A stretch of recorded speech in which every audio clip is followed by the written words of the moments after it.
Esse é o revólver Taurus modelo 837 no calibre 38 especial, com capacidade para 7 tiros.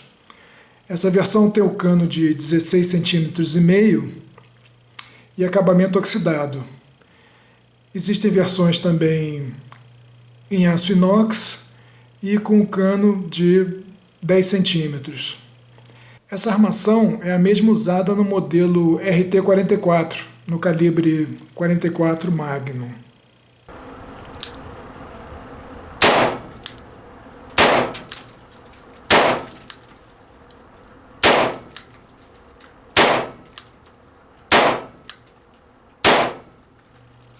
Os painéis do punho originais são em madeira.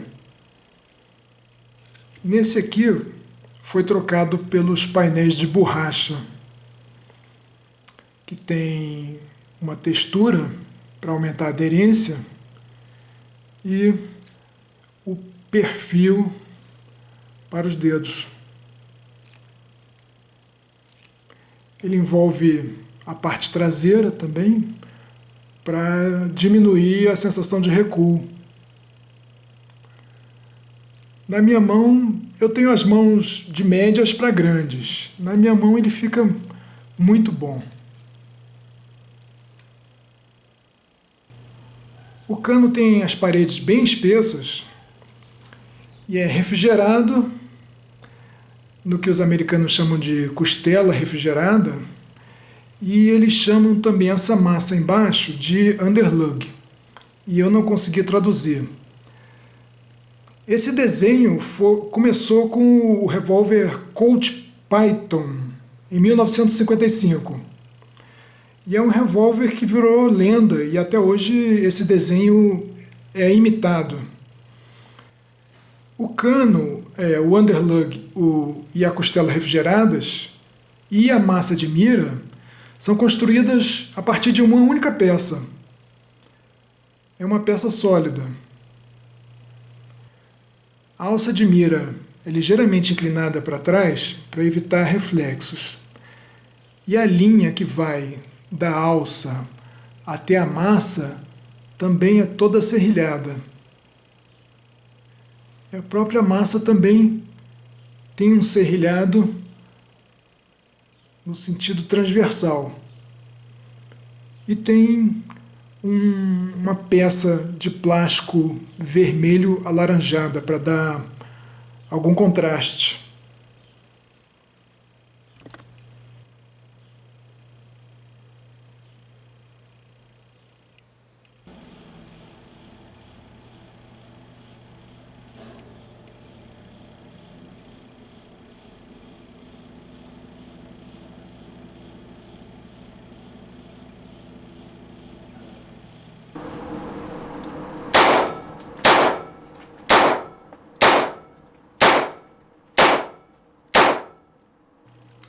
O gatilho tem quase a mesma largura do guarda-mato.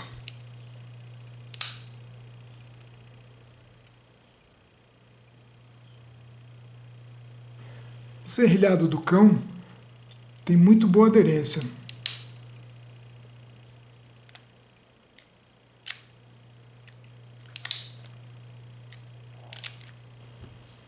O mecanismo de disparo na ação dupla tem um peso adequado e é muito consistente.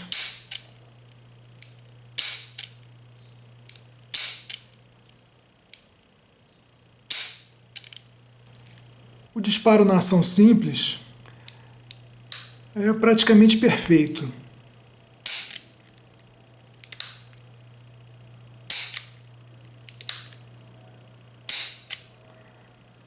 É muito bom mesmo. É de uma arma de tiro ao alvo. O travamento do cilindro não é perfeito na maioria das câmaras. Essa tem um pouco de movimento. Essa também. Também. Essa menos. Também pouco. Um pouquinho de movimento. Então, das 7 câmaras, 5 tem algum movimento na posição travada. Como todo revólver moderno, o acionamento do percussor é feito por meio da barra de transferência.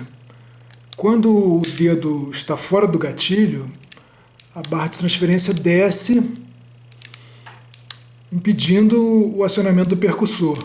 Mas se o dedo ficar no gatilho, a barra de transferência não desce. Mostrando aqui por dentro do tambor, se eu ficar com o dedo fora do gatilho, o percussor não é acionado. Mas se eu apertar o gatilho, se eu mantiver o dedo no gatilho, o percussor é acionado.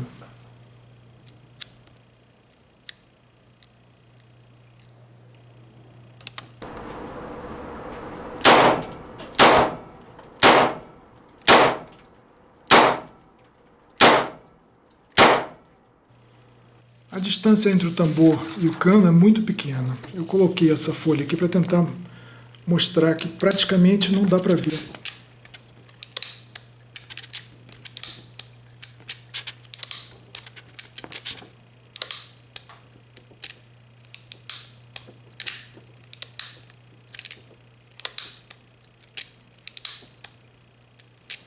Para mostrar o funcionamento do ejetor, eu estou usando estojos vazios e sem espoleta.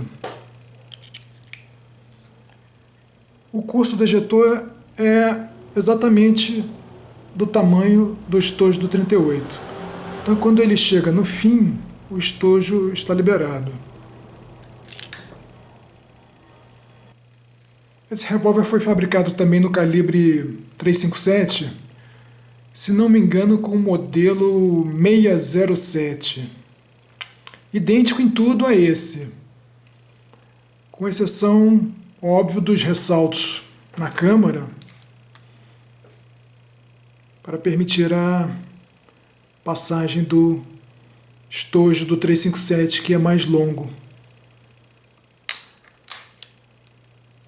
Como o peso dele é de 1.470 gramas, com a munição 38, o recuo é mínimo.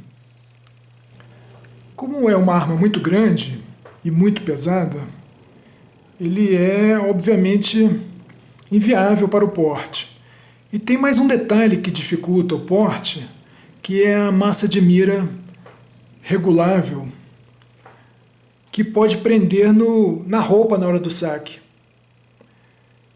E como ela veio originalmente, ela era muito afiada nas bordas. E eu dei uma limada nesses cantos, porque ele me arranhou algumas vezes, arranhões até um pouco profundos. As razões que tornam esse revólver inviável para o porte o tornam, na minha opinião, muito bom para o tiro esportivo e para a defesa residencial. A primeira razão é a massa, que diminui muito o recuo do tiro, permitindo sequências rápidas de tiro. E a segunda razão é o cano longo. O cano longo tem 3 vantagens. A primeira é que ele aumenta significativamente a velocidade do projétil. Num calibre como o 38, que não é um dos mais poderosos, isso pode ser uma boa diferença. A segunda vantagem é que ele diminui o estampido do disparo, porque num cano mais curto, quando o projétil deixa o cano, ainda existe muita pressão. No cano mais longo, o que acontece é que à medida que o projétil vai se movimentando ao longo do cano, a pressão vai diminuindo.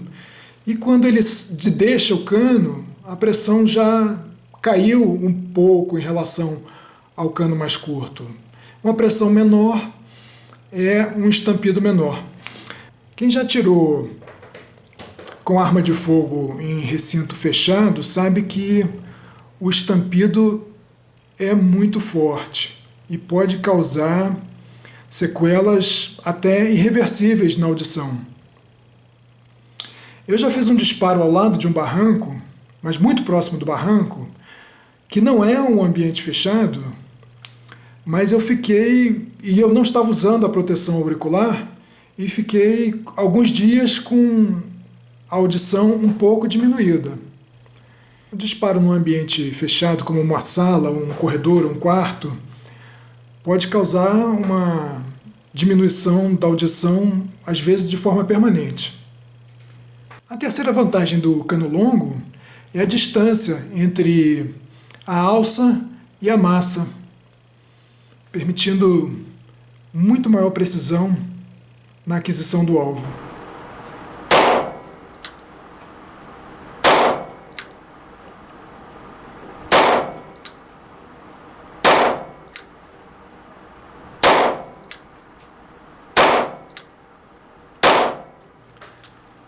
Como todo revólver, esse aqui também tem a opção do jet loader ou speed loader.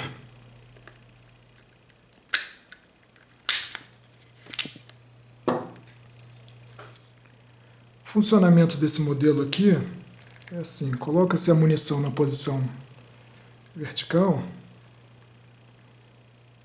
e aí aperta e torce sentido horário. E aí ele está travado.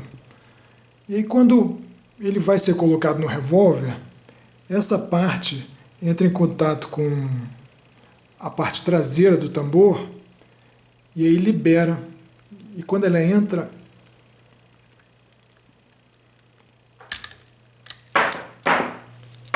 para liberar a munição, esse pino central do carregador entra em contato com essa parte aqui do tambor. E aí quando pressionado,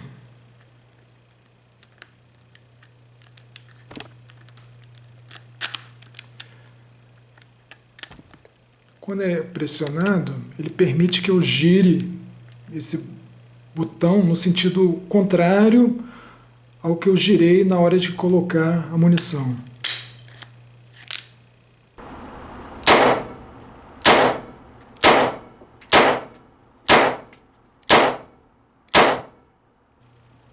Quando a arma está muito suja, especialmente quando começa a acumular chumbo, eu prefiro fazer a retirada do cilindro para limpeza. Só que o cilindro é solto nesse parafuso e tem que ser feito com muito cuidado para não espanar o parafuso. Eu vou mostrar aqui.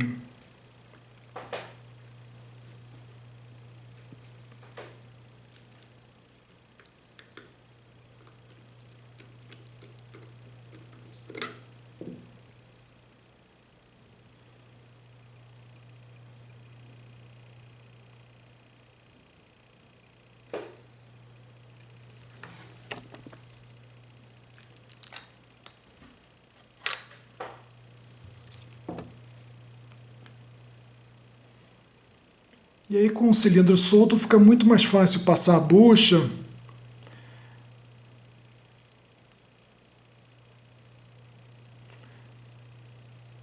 E também eu geralmente retiro o pino do ejetor.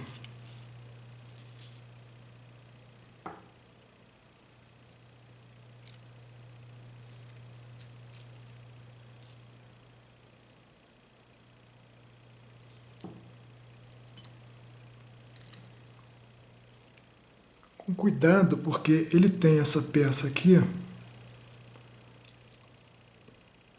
com uma mola muito delicada aqui.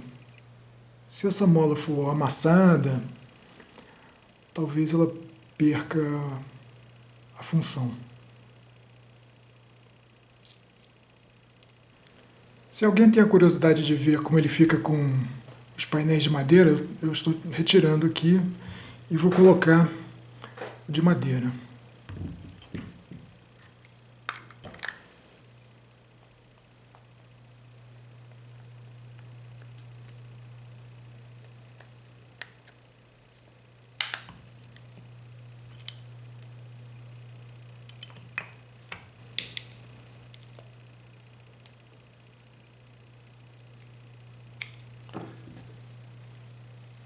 Tá aí. Eu acho que ele fica bem bonito.